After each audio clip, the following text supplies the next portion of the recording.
If you are building a large Dialogflow ES chatbot, you will find that my BotFlo app is actually, it has a lot of tools which can help you manage and improve your bot. So first of all, you can reach the app by going to app.botflow.com. That's the name of the website. That's the URL of the website.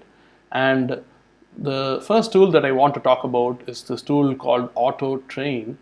And the Auto Train tool is a way to convert a list of user utterances, like sort of from your chat logs. You can just take a list of chat logs which look like this, and what the Auto Train tool will do is it will classify them and organize them into potential intents that you can use. So you can see that it transformed that input into something which looks like this, where the intent name, if I were to zoom in, you'll find that it has the form of verb.noun, and it will just do a small little classification. You can't use this directly, but you can use this as a nice little starting point for generating intents based on your chat logs.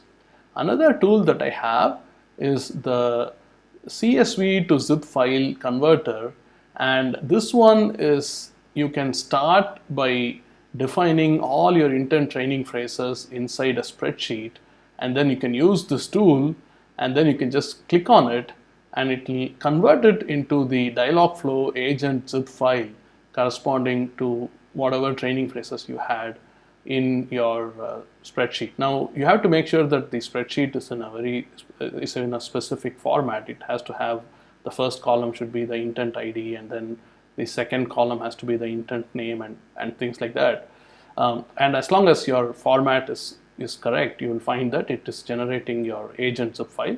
It will actually work with all the languages that is currently supported in Dialogflow. So that's another tool that I have. Now, if you already use the CSV to zip file converter, sometimes you might want to reverse convert the agent zip file back to the CSV format. In this case, I go to the 10-column CSV format, which has like more columns, and you can specify more information in your intent.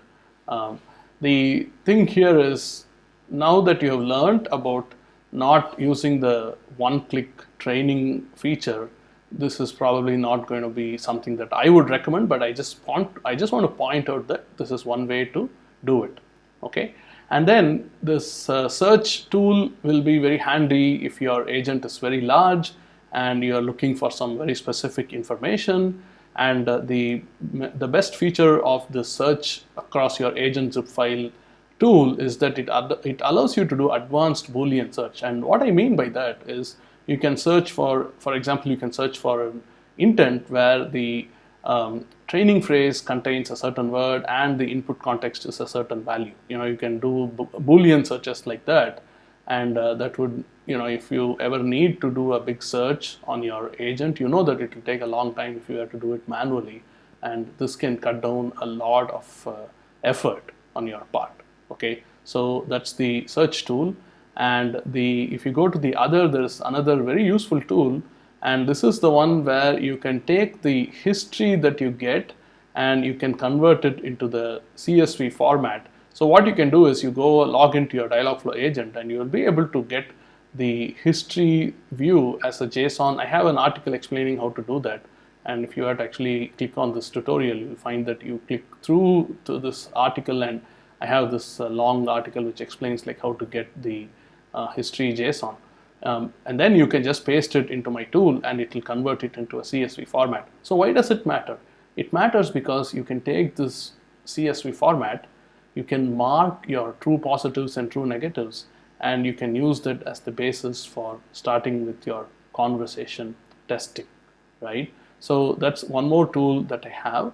Another tool that I have in the BotFlo app is a way for you to do a simple version diff in your Dialogflow agent. Like if you have two agent zip files and you want to know what's changed between one and the other, you can use this tool, and I have an explanation of how to actually use it over here. You can watch this video and you can find out like how actually this tool can be used.